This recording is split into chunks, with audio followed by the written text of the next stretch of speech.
Olá pessoal, tudo bem? Sejam bem-vindos a mais uma aula de Teoria e Prática de Controle 1. Hoje a gente vai falar da parte de implementação dos controladores discretos, tá pessoal? Então até então, nas duas últimas aulas a gente falou sobre o projeto desses controladores, né? Então eu falei para vocês das características quando a gente transforma um controlador contínuo para um controlador discreto. A gente tem a questão da amostragem, a gente tem a questão do sustentador de ordem zero, né? E a gente viu dois caminhos para fazer esse projeto do controlador discreto. O primeiro deles é fazer o projeto contínuo, né? Imaginando uma planta contínua, eu faço um projeto como se fosse implementar um controlador contínuo. E aí então eu discretizo esse controlador a partir de algum método de aproximação, né? Chamado de emulação. Nesse processo de emulação, então, a gente viu alguns métodos e o mais apropriado que a gente viu foi a aproximação de Tustin. Então eu faço uma substituição de S, né, uma relação de S para uma equação de Z, faço a substituição e implemento o controlador, né? A gente tem alguns problemas que já foram discutidos em relação a essa aproximação, em relação a fazer o projeto sem levar em conta o sustentador de ordem zero, mas é um processo viável, né? A segunda forma de a gente fazer projetos de controladores discretos é discretizar a planta, né? Então, apesar da planta ser contínua, eu discretizo um modelo levando em consideração o sustentador de ordem zero e faço todo o projeto discreto para esse modelo, né? Então aí sim eu vou ter um projeto mais preciso, eu vou realmente saber o que vai acontecer no meu sistema. E dessa forma eu vou fazer um projeto melhor, né? Aquilo que eu projetei é o que vai acontecer realmente na prática, tá? Bom, para fazer esse projeto a gente usa ferramentas que a gente já viu para o contínuo, né? Como o lugar das raízes, eu posso fazer pelo domínio da frequência, então tem algumas pequenas diferenças quando eu estou tratando no sistema discreto, mas de forma geral eu consigo usar da mesma forma essas ferramentas, ok? Então, independente do método que a gente chegou para fazer o projeto do controlador, no final nós vamos ter um controlador discreto com algo do tipo um C de Z, né, com um polinômio aqui Z na N, mais um alfa 1 Z na N menos 1, mais até algum valor aqui alfa n, certo? Sobre um Z na M mais um beta 1 Z na M menos 1 mais 3 pontinhos aqui até um beta M, ok? Então, independente da ordem que o meu controlador tiver, eu posso representar ele de forma genérica como essa razão aqui de polinômios Z, ok? Então o que a gente vai fazer, pessoal, para fazer essa implementação desses controladores agora, eu vou pensar que eu vou implementar isso daqui, essa transformada Z que eu projetei, né? Num microcontrolador ou num programa de computador que vai rolar num processador, ou num DSP, ou num FPGA, em alguma arquitetura de implementação, certo? Então eu tenho que achar uma forma de transformar isso daqui num código, né? Como que eu vou implementar? E agora vai vir uma parte que eu tenho que deixar isso aqui simples para que eu consiga implementar ali no computador, tá? Então, independente da ordem, o procedimento que a gente vai fazer vai ser o mesmo. Eu vou voltar a fazer a transformada Z inversa e retornar para uma equação a diferenças. E a partir dessa equação a diferenças eu consigo implementar, ok? Então isso vai servir para uma ordem qualquer, um polinômio, um controlador que eu projetei de qualquer ordem. E vamos fazer um exemplo para um controlador de ordem pequena para ficar mais fácil da gente entender. Então vamos supor que a gente projetou um controlador avanço ou atraso de fase e eu vou ter um sistema de primeira ordem, né?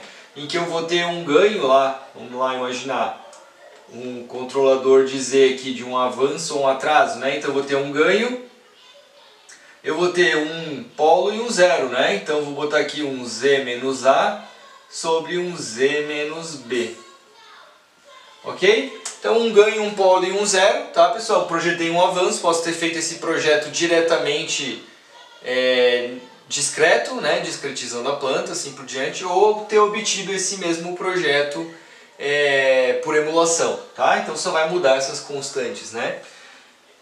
Então vamos supor que eu tenho aqui, a primeira coisa que a gente tem que entender é o que está representando esse C de Z, né? Porque se eu pegar o diagrama de blocos do controlador, né, pessoal, vou colocar ele aqui embaixo, ó. O que está entrando no meu controlador aqui, no meu C de Z, e o que está saindo? Então se vocês lembrarem aqui, ó, eu vou ter aqui o somador, né, mais e menos. Aqui vai estar Y, né? Vamos imaginar que já está tudo discreto. Aqui está entrando a referência. Aqui eu posso dizer que é um E de Z, né? É o erro, certo? Então entra o erro e sai, eu vou chamar aqui um U de Z, que é a ação de controle, certo, pessoal? Então o meu sinal aqui, a minha função de transferência, veja o que é U de Z sobre E de Z, ó. Vou colocar aqui, ó. Então o meu controlador, o C de Z aqui, ele é U de Z sobre C de Z, ok? Desculpa, aqui é E, né? E de Z. Geralmente a gente põe assim, quando está na transformada, a gente põe letra maiúscula, né? Então beleza, vejam que é uma função de transferência, onde eu tenho aqui o sinal de controle e o erro, tá? Ok, tendo isso em mente, pessoal, o que a gente vai fazer é a transformada inversa. Então eu vou retornar aqui, passar esse aqui para cá e esse aqui para cá, né? Então eu vou ficar assim, U de Z, que multiplica Z menos B, igual a um K Z menos A, erro de Z. Beleza, então agora fazendo a transformada inversa, onde eu vou ter Z, U de Z, vai virar um U de K mais 1, né? Então vai ficar assim, um U de K mais 1 menos um BU de K, vejam que aqui não tem Z, né? Igual a um K vezes erro de K mais 1 menos um K vezes A vezes o erro de K. Ok? Uma forma então mais simples da gente pensar na implementação é colocar no formato de atraso aqui. Então eu vou diminuir 1 aqui em unidade de tempo em todos eles e vou passar esse cara para lá. Então vai ficar assim, ó, U de K é igual a BU K menos 1, né? Mais um K vezes o erro de K menos um K vezes A vezes um erro de K menos 1. Então vejam aqui, pessoal, eu cheguei na equação a diferenças e vejam aqui o que eu estou calculando agora, ó. Então eu estou dizendo que U de K, a ação de controle que eu vou impor no momento K, no momento de tempo K, tá? Então a cada período de amostragem esse K aqui vai ser K igual a 1, K igual a 2, então vamos supor que eu tenho um período de amostragem de 500 milissegundos. A cada 500 milissegundos isso aqui vai ser um valor inteiro, né? Começando em 0, deu 500 milissegundos 1, deu 1 segundo 2, 1 segundo e meio 3 e assim por diante, né? Então eu vou incrementando isso daqui. A ação de controle, ou seja, que eu vou colocar lá na saída do meu controlador, vai ser igual a uma constante, um valor de constante, mais a ação de controle que eu tinha no momento anterior, tá? Então eu tenho que ir guardando essa ação de controle, mais um K, aqui uma outra constante, vezes o erro que eu medi agora, então eu meço esse erro e multiplico por uma constante, menos K vezes A, isso aqui é uma constante também, vezes o erro que eu tinha anteriormente. Tá? Então vejam aqui vocês, pessoal, que isso daqui é uma implementação bem simples, né? Então para um avanço ou um atraso aqui, que vai depender só desse A e B para dizer se é avanço ou atraso, eu implemento simplesmente com essa linha de controle aqui, com cálculos bem simples, né? Vejam então que eu só preciso armazenar essas variáveis, eu leio essas variáveis, multiplico por constantes e somo, né? Então basicamente é uma soma ponderada aí da ação de controle anterior, do erro atual e do erro no momento anterior. Ok? Bom, então vamos pensar nisso aqui como um pseudocódigo, tá, pessoal? Então aqui vejam que isso aqui ficou genérico, né? Eu poderia, para qualquer valor de A e B aqui, para qualquer valor de ganho, a implementação de um avanço ou de um atraso ficaria simples assim. Bom, pessoal, então vamos pensar aqui num pseudocódigo para implementar esse controlador simples, tá? Depois a gente vai falar de outros tipos de controladores, mas só vai mudar essa equação aqui, tá? Então vamos pensar assim, vamos colocar aqui o tempo k igual a 0, e aí eu posso começar assim, em modo aqui de controle automático, né?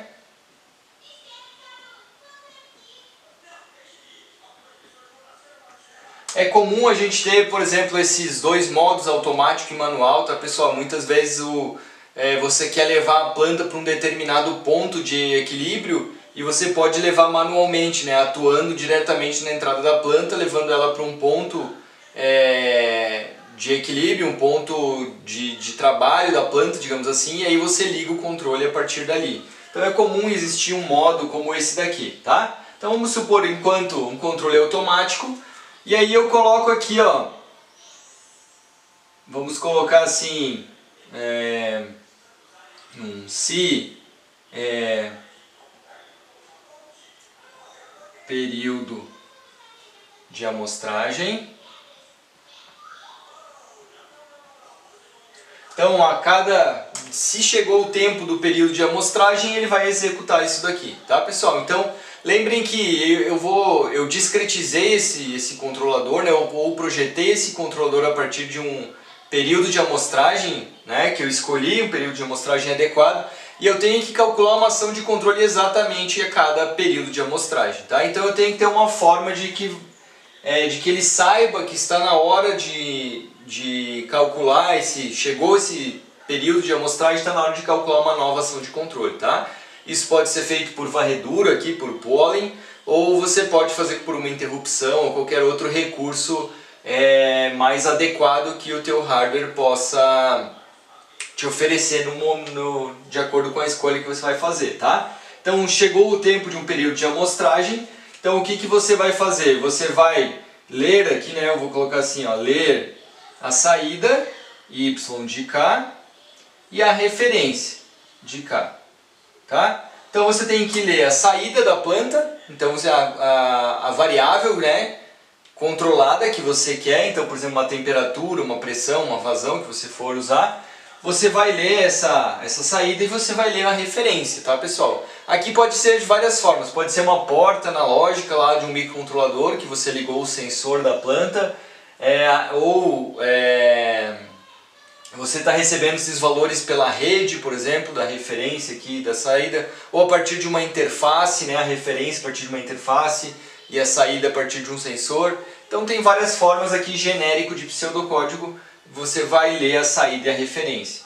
Então você vai calcular o erro, né? Então você vai dizer que o erro de k ele vai ser igual a referência, né,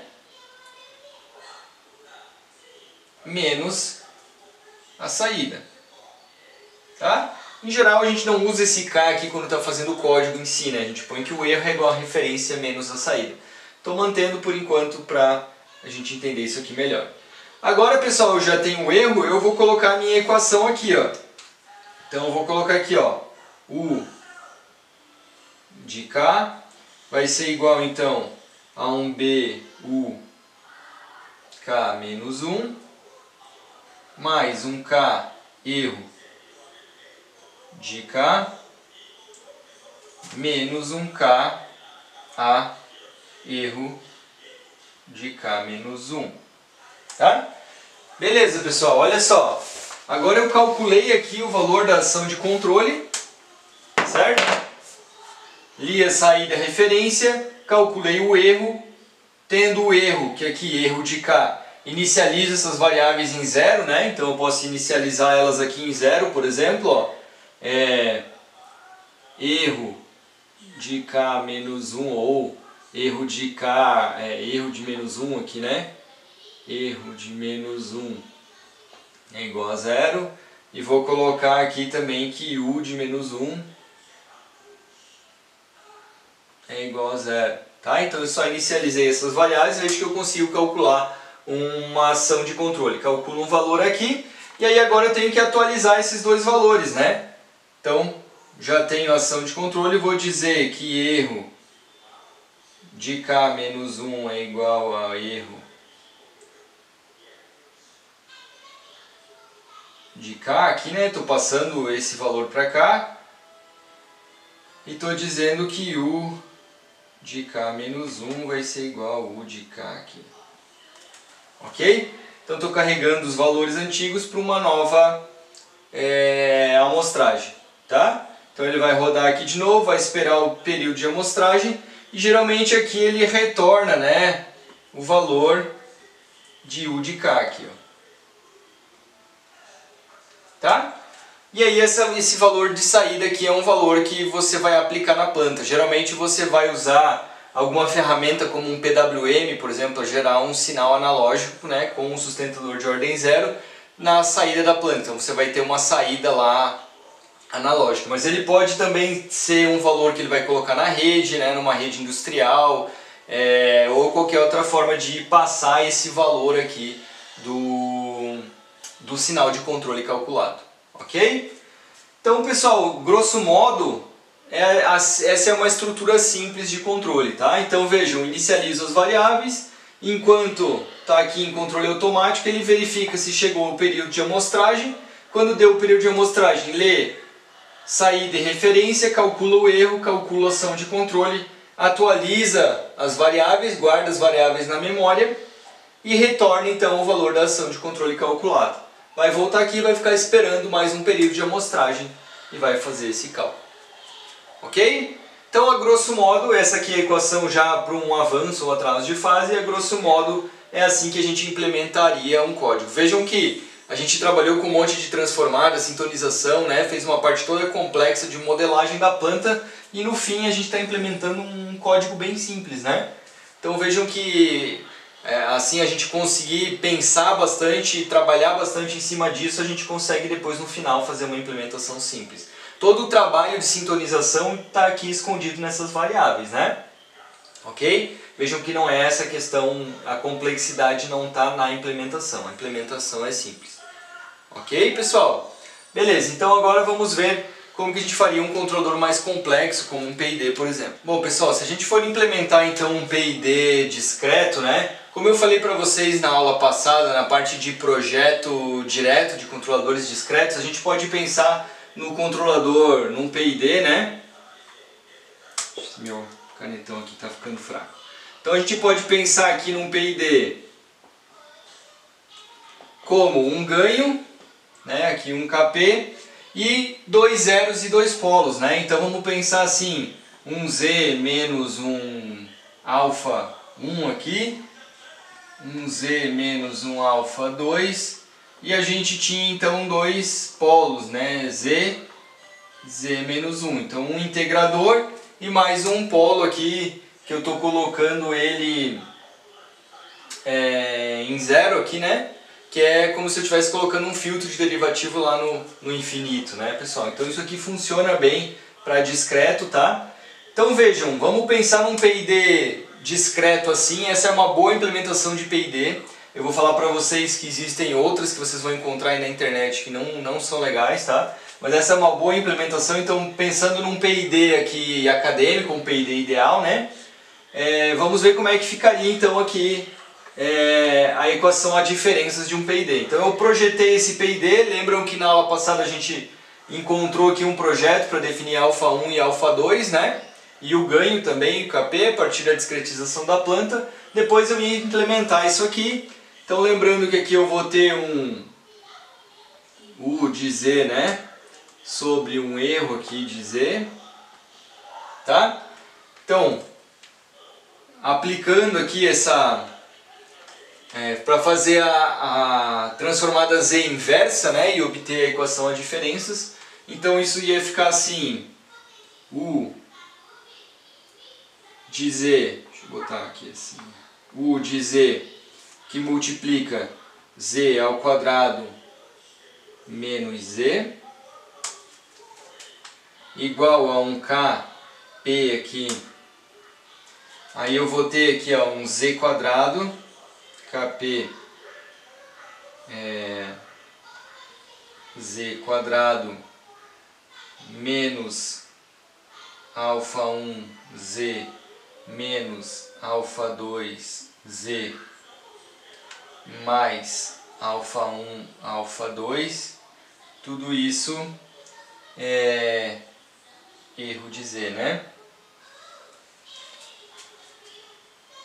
Ok? Então vejam, fazendo aqui a transformada inversa, então eu vou ter aqui um U de K mais 2 menos um U de K mais 1 igual, aí juntando aqui eu vou ter um KP erro de K mais 2 por causa do Z quadrado menos, aí eu vou colocar assim ó, alfa 1 mais alfa 2 erro de K mais 1 mais 1 alfa 1 alfa 2,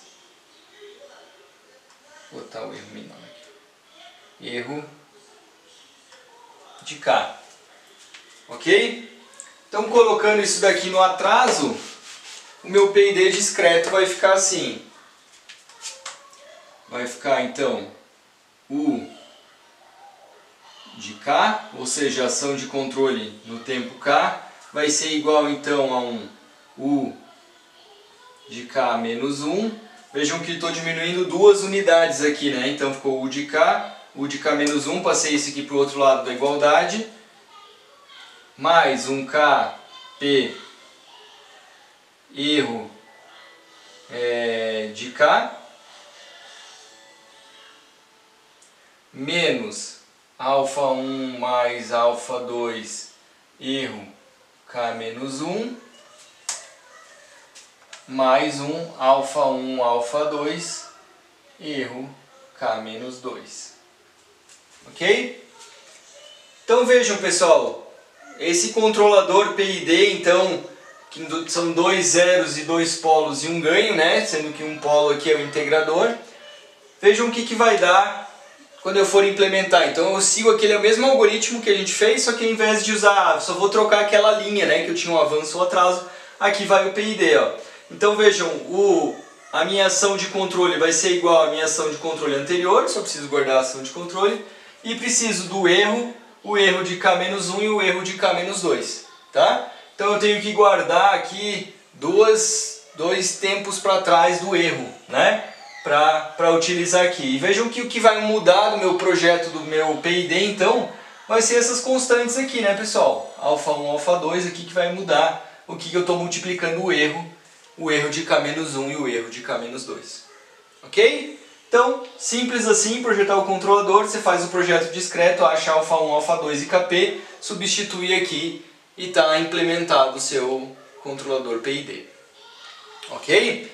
Bom, existem outras formas da gente fazer o controlador PID, só que a gente tem que tomar bastante cuidado, eu vou falar para vocês. Então, às vezes você vai procurar o controlador PID na internet lá, ou até numa biblioteca do Arduino implementada lá, que vocês vão ver, e ele tem um projeto de controlador mais ou menos assim, ó, ele vai lá e diz que U é igual a um P mais I mais D.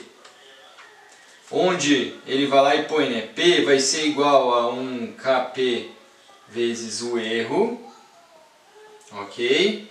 Ele diz que o I, então ele vai ser igual à integral do erro, né? Então basicamente ele põe lá 1 sobre TI, e daí ele usa uma variável, né, que essa variável é o I, e ele multiplica o erro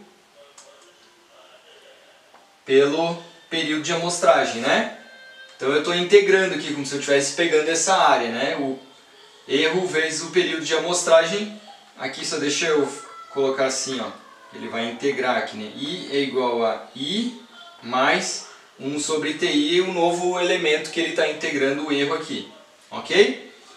E ele coloca que o derivativo então vai ser igual a uma derivada discreta. Então ele põe assim o erro de K menos o erro de K menos 1 sobre o período de amostragem. Então vejam que ele pega cada um dos elementos do PID, pensando num PID paralelo aqui, e usa um equivalente discreto para cada um deles, diretamente. Tá? Essa não é uma boa aproximação, tá pessoal? Vocês vão ver, isso aqui parece simples, parece que funciona bem, mas ela vai ficar cheia de problemas aqui com essa implementação. Então um dos problemas é um problema que a gente chama de wind-up. Tá? Então imaginem vocês que em algum caso lá eu saturo a ação de controle. Todo sistema de controle vai ter uma saturação. Então, por exemplo, vamos supor que eu tenho um controlador, tem um circuito lá, mas a ação de controle máxima que eu consigo colocar é 10 volts. Não vai ser mais do que 10 volts, tá? Então imaginem que a minha ação de controle foi subindo, chegou uma hora que chegou em 10 volts e ele parou, tá? Mas vamos supor que a planta não chegou ainda no limite. Então o erro ainda está... Existe um erro ainda, né? A relação entre a referência e a saída. Aí imaginem vocês essa variável I aqui, ela vai continuar integrando, né? Ela continua integrando aqui, ó, I igual a I anterior aqui, mais uma parcela do erro. Se eu tenho o valor de erro, eu vou integrando. Vamos supor que essa daqui está parada, né? Porque ela é só proporcional ao erro. Essa daqui também está parada, mas essa daqui está subindo. Porque está saturada a ação de controle. Então vejam, a ação de controle está lá em 10 volts, aqui com 10. Aqui pode estar dando 1000, por exemplo. Então você tem um valor aqui, e aqui já está dando 1000. Chega uma hora que ele atinge lá, a planta atinge o erro, né? E daí ela, como estava saturada, começa a dar um erro negativo. Já era para ele estar dando uma ação de controle, né? Para inverter o sinal. Só que ele não vai fazer isso. Esse aqui vai inverter o sinal, esse aqui pode inverter o sinal, mas esse cara aqui ele vai ter que voltar lá do 1000 para até chegar ao 10. Ele vai em 990, 980, vai levar um tempão para chegar aqui, tá? Então vejam, esse é um problema chamado de wind-up. E a gente aí tem que usar uma outra técnica, técnicas anti-wind-up, né, que a gente chama. Então você teria que trancar essa variável aqui também para não somar. Existem várias técnicas, mas vejam que nessa outra abordagem aqui isso nem acontece, né? Se eu saturar a ação de controle, vai saturar aqui e eu não estou integrando mais nada, tá? Então aqui eu tenho efeito integral, mas não tenho esse problema de wind-up. Então vejam, tem que tomar cuidado com essas soluções mais simplistas aqui, porque ela pode acarretar vários outros problemas. É bem melhor a gente trabalhar com algo assim, como a gente faz o projeto lá discreto, tá? Do que algo assim que vai ter vários outros problemas que podem atrapalhar aqui a aplicação de vocês. Ok? Beleza. Bom, uma outra abordagem que a gente pode utilizar, pessoal, para o controlador PID é pensar em fazer uma estrutura de um controlador. Vamos supor que vocês vão implementar um controlador que você quer fazer o projeto lá do contínuo e ele já implementa a emulação para vocês. Então imagine que vocês projetam um PID contínuo, como se ele fosse contínuo, coloca os parâmetros do KP, TI, KD lá e o próprio controlador já discretiza e já implementa por emulação. Tá? Então isso é uma coisa bastante comum em controladores e eu vou mostrar para vocês como é que funciona. Então vamos imaginar um PID paralelo aqui. Tá? Então pegando um PID paralelo, vamos pegar assim, ó. Então um PID aqui, ó. PID paralelo. Deixa eu pegar outra caneta aqui, que essa já está ficando fraca. Então, pegar aqui um PID paralelo, vai ser algo assim, né? Um KP mais 1 sobre TIS mais um KDS, por exemplo, né? Então eu tenho um PID paralelo aqui, sem filtro, né? Posso colocar filtro, posso aumentar a complexidade, mas vou mostrar para vocês uma aplicação. Então, se eu pegar esse PID aqui, pessoal, e usar aproximação retangular e aproximação de Tustin, né? A gente pode fazer por emulação. Então, se eu pegar o Tustin, né? Então o Tustin eu vou ter lá eu vou colocar aqui em cima, né? S é igual a 2 sobre T, Z menos 1 sobre Z mais 1, né? Aproximação de Tustin. E se eu pegar aqui a aproximação retangular aqui para trás, né? O backward difference vai ser S igual